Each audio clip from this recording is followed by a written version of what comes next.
Dahil malinis ang ilog, nabubuhay dito ang isang species ng isda na nakakahinga sa ibabaw ng tubig.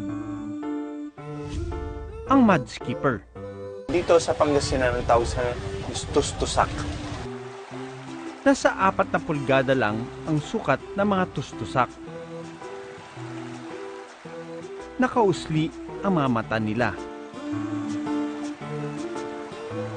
Ang kulay niya ay kulay putik para mag-blend siya sa putikan. Tapos yung mga dominanting tustusak, may mga butlig-butlig na makikintab. Maliliit pero mabilis silang gumalaw.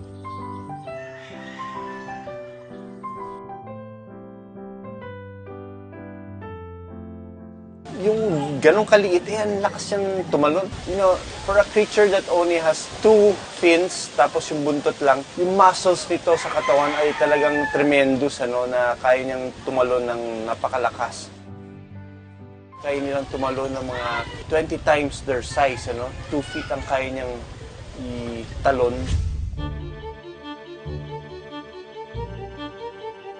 Sa tulong ng slow motion camera, nakita ko kung paano ginagawa ng tustusak ang pagtalon ng mabilis at malayo. Kumukuha sila ng puwersa sa kanilang buntot. Dahil walang paa, ginagamit ng mga tustusak ang kanilang palikpik para maglakad.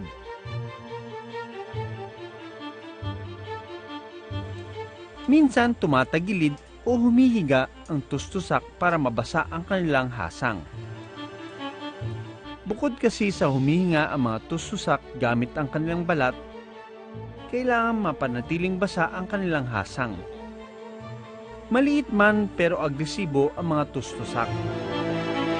They are also territorial. Pag nagdo-dominate sila, medyo lumiliko yung katawan nila, tapos pinapalaki nila yung kanilang dorsal fin para ipakita yung dominance nila.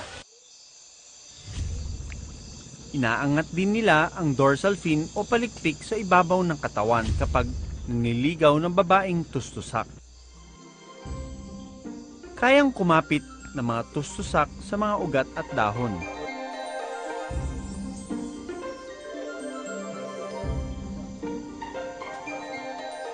Minsan nga, nakapatong pa sila sa palutang-lutang na nyog. Nakakatuwa man ang gawin ng mga tustusak, may mas importante silang papel sa kapaligiran. The most important thing about mudskippers are they are indicators of a healthy mangrove system. Pag nawala yung mga mangrove system, nawawala din itong mga mudskippers na ito, Si Mang Jessem ang nakasama ko sa pag-iikot sa ilog.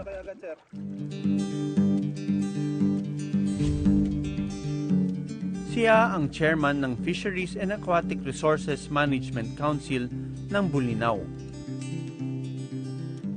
Isang protected area ang Balingasay River, kaya mahigpit na ipinagbabawal ang pagtutol ng mga bakawan at may regulasyon ang pangingisda rito.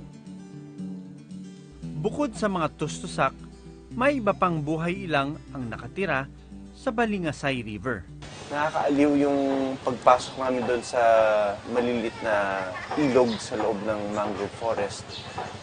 Parang mga ilang saglit pa lang, kapapasok mo pa lang doon, dito ko nakita na ito pala ay binabahayan ng mga wild ducks. Nagulat ako kung ano yung mga nagliliparan. These are wild ducks na dito sila nagtatago sa mga mangrove area. Ayan pa.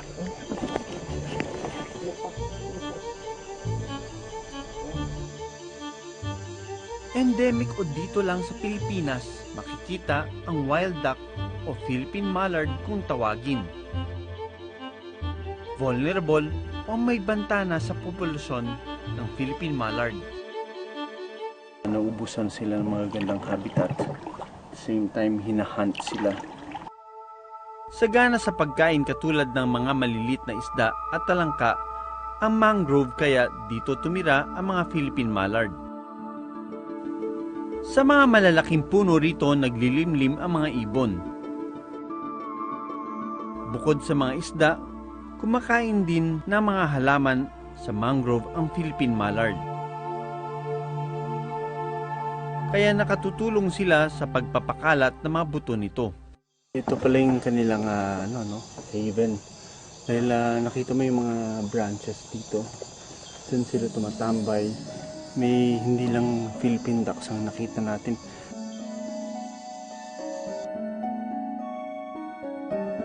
It's a Dendrolapis or bronzeback snake na nakita namin dito sa mangrove area. Kita mo yung bibig niya bubuka-buka pero they're really non-venomous snakes and pag hinawakan ko, lumalapad yung leeg niya and lumalabas yung pagka blue spots sa katawan niya. Yung mga bakawan or yung mga mangrove doon sa loob ng forest, tsaka dito sa coastal area, centuries old na itong mga puno na ito. At hindi nakikita yan sa lapad ng troso niya, pero makikita yan sa lapad ng mga ugat na ino-occupan niya doon sa mangrove forest. Yung mga ugat nila, they serve as protection for the fish na ito yung nursery nila. Sana mapanatili nilang protected tong area na ito.